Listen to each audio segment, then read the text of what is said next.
Bom, Jaqueline, muita gente conhece, pelo visto. Um trabalho super legal aí de educação parental. Ela mesma vai contar sobre tudo isso. E esse foco e o que esse livro que ela está lançando hoje diz para nós, pais e educadores de adolescentes. Gente, as cadeiras estão ficando com sentimento de pertença. A gente já vai para lá daqui a pouco. Bom dia. Bom dia. Eu estou muito feliz, estou muito honrada de estar aqui hoje falando, lançando o livro que vocês receberam, mas principalmente falando de um assunto que para mim é a minha paixão. E não são os pais de adolescentes, são os adolescentes. Eu costumo dizer que os adolescentes são meus adolescentes, porque eu os escuto. E porque eu os escuto, eu quero representá-los aqui para dizer algumas coisas para vocês. Porque muitas vezes eles não sabem falar, muitas vezes eles não sabem expor o que eles estão sentindo, mas eles sentem. Então, para a gente construir esse caminho, porque a minha palestra hoje fala dos vínculos, como que os pais podem criar esses vínculos com os filhos adolescentes, eu quero falar que durante muito tempo assim, a adolescência ela foi negligenciada. Então, se a gente for pegar as histórias, tinham rituais para que passasse já direto da infância para a vida adulta. Então, o adolescente olha, você não é criança, você já está se lançando na vida adulta. Depois de um tempo, a gente começou a olhar a adolescência sempre pelo olhar negativo.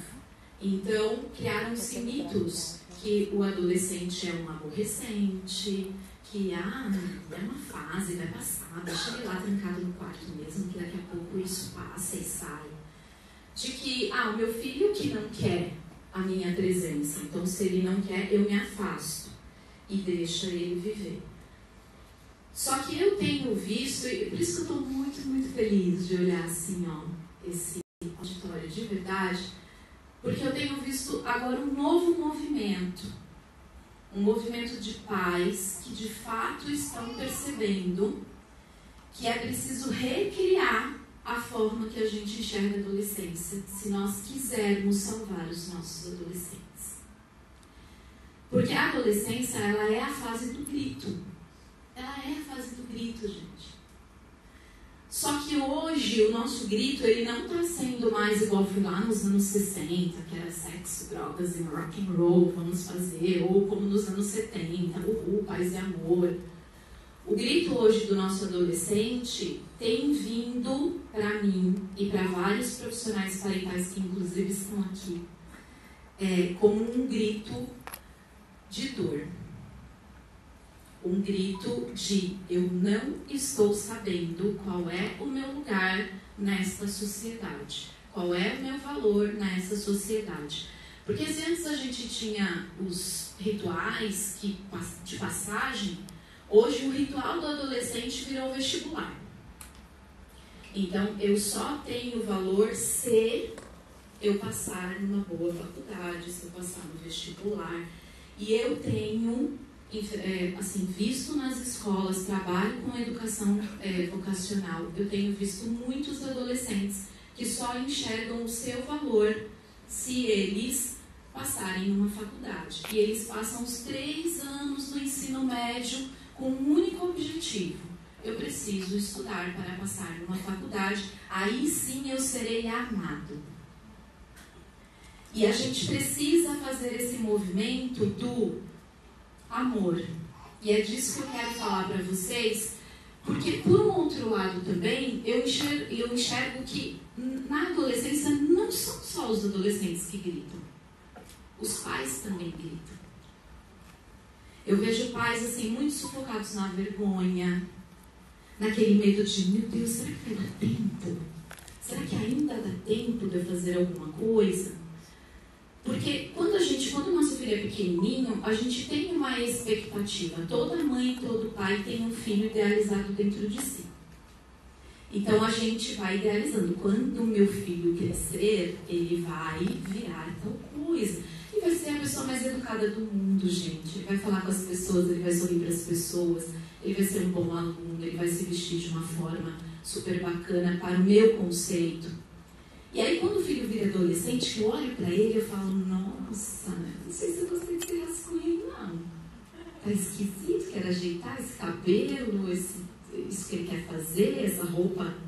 passada de, então a gente vai se distanciando, porque a gente vai conversando com um filho que só existe na nossa cabeça. É um filho idealizado. A maioria dos pais estão conversando com filhos idealizados. Então eu converso com aquele filho que eu gostaria que o meu filho fosse. E eu esqueço do filho que ele verdadeiramente é. Ou do potencial que ele tem, do que ele pode vir a se tornar. Então, mães e pais, a primeira coisa que desconecta do vínculo é a sensação do adolescente de que ele não é aceito. Porque enquanto ele era lá bonitinho, né? Tem muitos pais e mães, eu esqueci dos slides, tá, gente? Tem muitos pais e mães que eles dizem: ai, quando era pequenininho, ai, que saudade do meu filho quando ele era pequeno. E aí o adolescente, ele pensa: poxa vida, eu era amado quando eu era pequenininho, mas agora eu não sou mais amado. Eu não sou mais aceito. Porque fica meio desengonçado, né? Fica uma coisa estranha, fica uma coisa... Meu Deus, quem é? Não é a sensação assim, eu dormi e acordei e eu tenho um estranho na minha casa. Que eu chamava até ontem de filho e hoje eu nem sei mais como eu chamo. E aí a gente fica com essa ideia na cabeça e eu tô dizendo pro meu filho: filho, vai lá, você tem que fazer tal coisa, você tem que se vestir de tal coisa, mas é esse filho que tá na minha cabeça. E no livro eu falo muito dessa desconstrução do filho idealizado. Como a gente consegue desconstruir e aceitar o filho real que a gente tem. Porque essa dor é a fase do grito. O adolescente está gritando, mas tem grito dos dois lados. E a dor do pai é a dor da vergonha, a dor da culpa. Então imagina que eu tenho de um lado os pais sentindo dor. De, será que eu errei? Será que a sociedade vai me julgar? Porque tem muito isso, a culpa é dos pais, não soube educar. Meio que na adolescência a gente presta conta, né, para a sociedade. E aí, já teve mãe de falar para mim: mas eu não posso dizer que eu estou com um problema com meu filho, porque a minha sogra vai falar que eu sou uma péssima mãe. Então, essa coisa do julgamento, com quem a gente está preocupado. Então, eu tenho um adolescente que está no grito, e o adolescente no grito, ele se cala, ou ele se rebela. E eu tenho um pai que também está na dor, que também está no grito, com culpa. E o pai na culpa se esconde, porque não quer que a sociedade venha e diga para ele: olha, e aí se apega nos mitos. Ah, não, adolescência é assim mesmo. Eu falo: é assim mesmo. Ah, então tá bom, então é assim mesmo. Mas ele vai para casa e fala: meu Deus do céu, será que é assim mesmo? E aí vê noticiário, e vê aumento de depressão e ansiedade. E o pai está angustiado, mas porque ele está com medo, ele não sabe o que fazer. Não sabe como agir, não sabe a quem pedir ajuda. E já é um avanço muito grande vocês estarem aqui, ouvindo um pouco sobre isso. E eu fico muito feliz de poder conduzir vocês através do livro, porque vocês vão perceber que ele é bastante interativo nessas reflexões que a gente precisa fazer sobre essa desconexão. Porque dor aqui e dor aqui vira uma barreira. E nessa barreira não tem vínculo. Eu não consigo entender a dor do meu filho e ele também não consegue entender a dor que é ter um filho adolescente. E aí a gente não se conecta. Então hoje, o que eu tenho percebido atendendo adolescentes e pais de adolescentes é que a única forma da gente reconstruir vínculos, se você já acha que perdeu de alguma forma um vínculo com seu filho, ou de construir vínculos se você não conseguiu criar esses vínculos nas fases anteriores, é através do amor. E pode parecer óbvio. É porque quem é que ama o filho? Só para saber, né? Porque vai que alguém não ama. Então, legal, todo mundo ama. Então é óbvio, gente. A gente teria que ter filhos muito felizes. Mas, como o Dr. Botura colocou e a Beth também falou, não é o amor sentido, é o amor percebido. Será que o meu filho percebe o meu amor? Então, eu venho trazer para vocês, é como se fosse, imagine uma conta bancária, para ficar fácil da gente fazer aqui a analogia. tem saldos. Então a gente vai lá, deposita, e aí eu tô com a conta positiva, e aí quando eu vou tendo as minhas despesas, eu vou lá e saco. Na vida dos pais e filhos adolescentes também precisa ter isso. O John Gottman, que é um estudioso americano, ele diz que a gente precisa construir um sistema de amizade que nada mais é do que nós precisamos ter na nossa conta com o nosso filho um saldo positivo. E o saldo positivo, ele é dia a dia. Não é nada muito complexo, não. É a gente perceber como o nosso filho percebe o nosso amor. Que muitas vezes é diferente de como nós percebemos o nosso amor. Quem é que gosta de abraçar? Abraçar. Ai, eu adoro abraçar. Tá vendo? Tem bastante gente que é do abraço. Na adolescência, os filhos não gostam muito de abraço, né? Então eu falo para os pais, arruma alguém para abraçar, vai abraçar a árvore, né? Vai abraçar outra coisa. Por quê?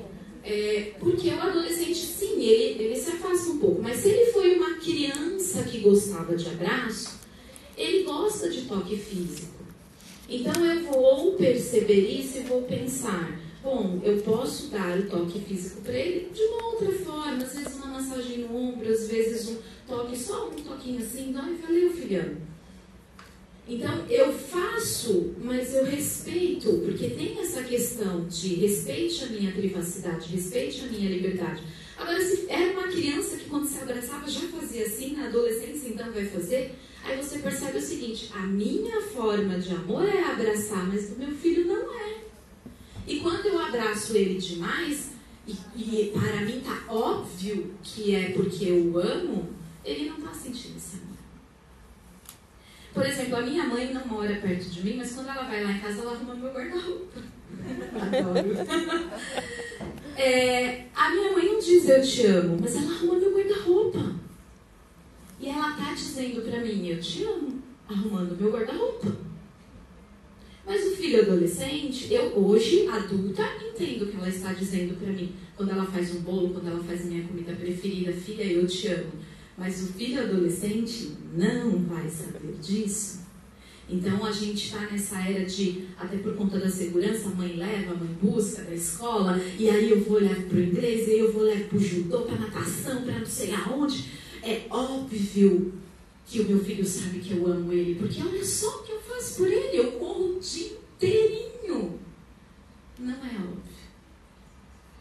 Se a linguagem do teu filho não for essa, não é óbvio. Para ele talvez não seja isso.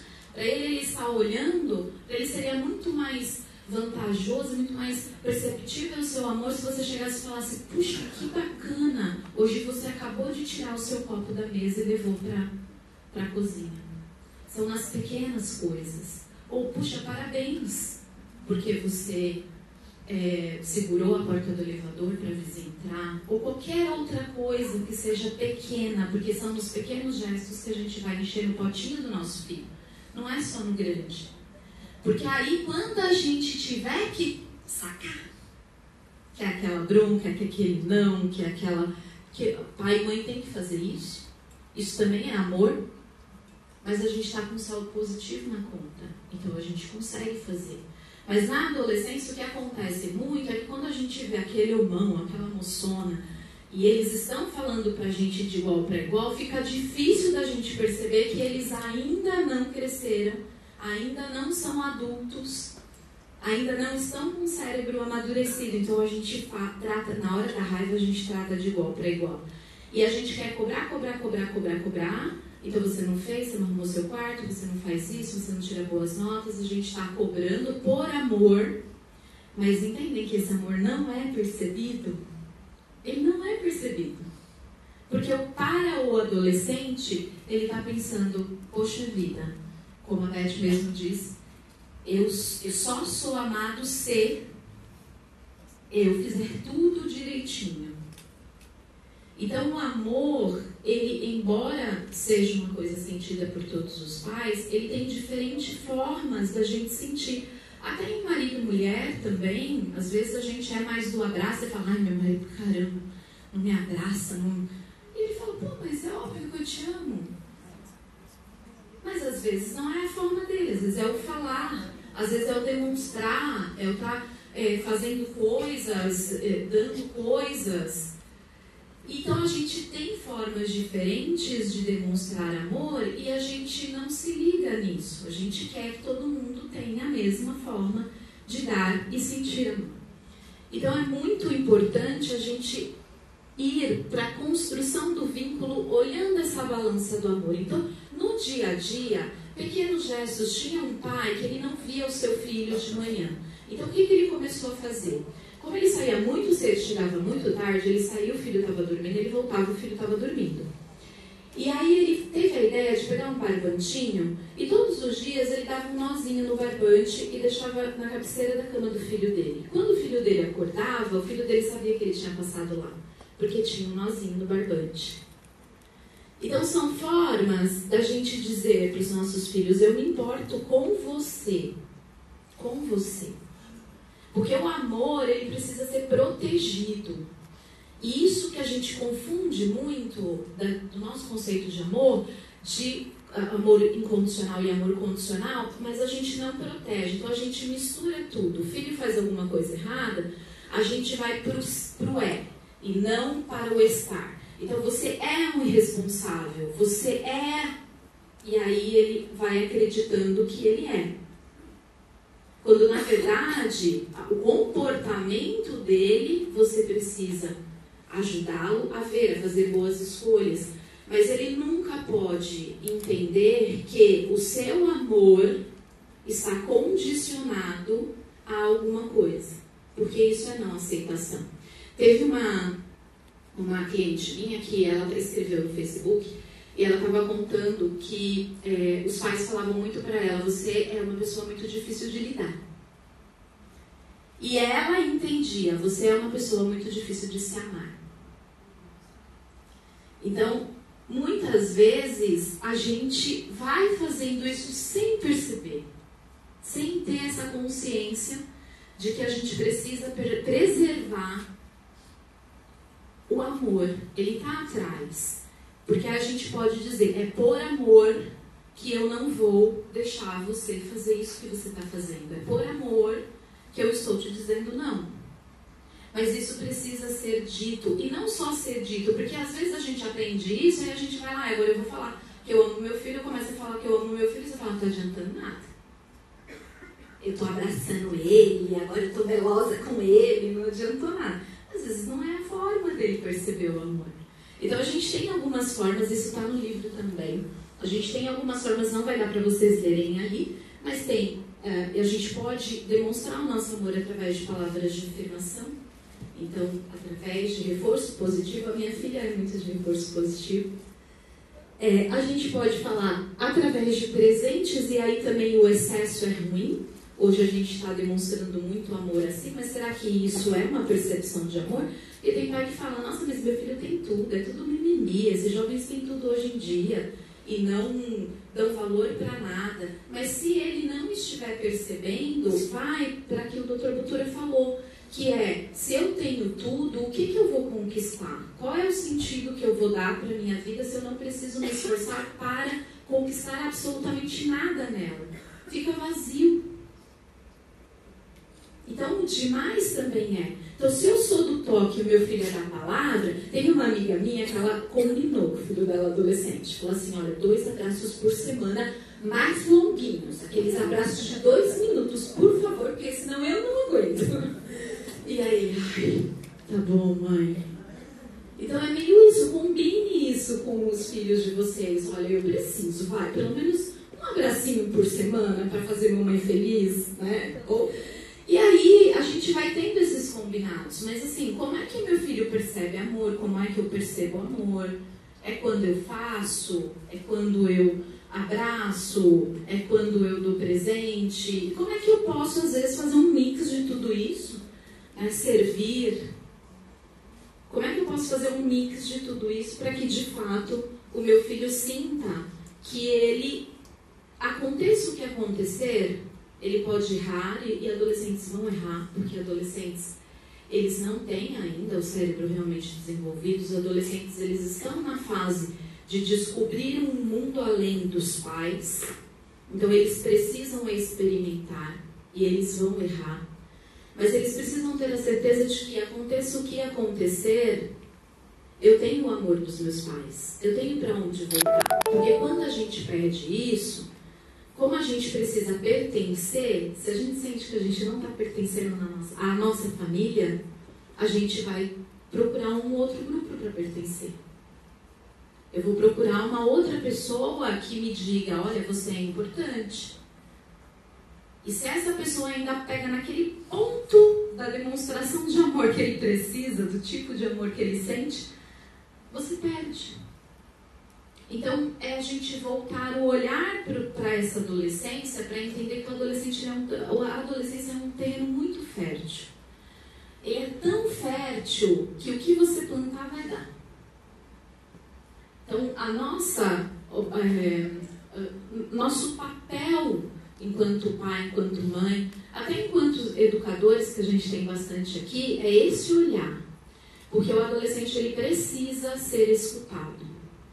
E o adolescente está gritando. Eu trabalho com coaching vocacional nas escolas e às vezes eu pergunto, o que você curte fazer? O que você não curte fazer? O curte fazer é dormir, né, gente? Eu curto dormir. Ficar com os meus amigos e dormir. Mas eu já tive adolescente que colocou em vocacional. O que você não curte fazer? Ele escreveu viver. E aí isso é um grito de ajuda. Às vezes eu sento com um adolescente e falo, legal, e vamos descobrir o seu talento, sabe, professora? A minha mãe não me ama.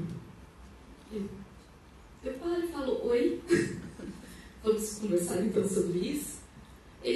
Por quê? Porque foi uma escuta. Ele falou, nossa, aqui eu tenho uma escuta. Se eu tenho uma escuta. E eu acho isso muito triste. E a proposta do livro, Meu Filho Cresceu e Agora, é justamente para que a gente olhe essa adolescência de uma outra perspectiva. Tem muita coisa acontecendo, gente. Assim, os nossos adolescentes, as tecnologias mudaram muito a nossa forma de ver a vida. A gente tem uma inundação de informação. Antes, se eu fizesse alguma coisa errada, porque, como a Beth falou, né, todo mundo já fez alguma coisa errada na adolescência. Minha filha fecha o ouvidinho agora. Mas, antes, no máximo, a rua do lado saberia. Hoje a gente tem internet. Todo mundo sabe. É difícil lidar. É difícil você saber que, às vezes, um erro seu vai ser escancarado para a sociedade inteira e você nem vai poder ficar quietinho no teu canto.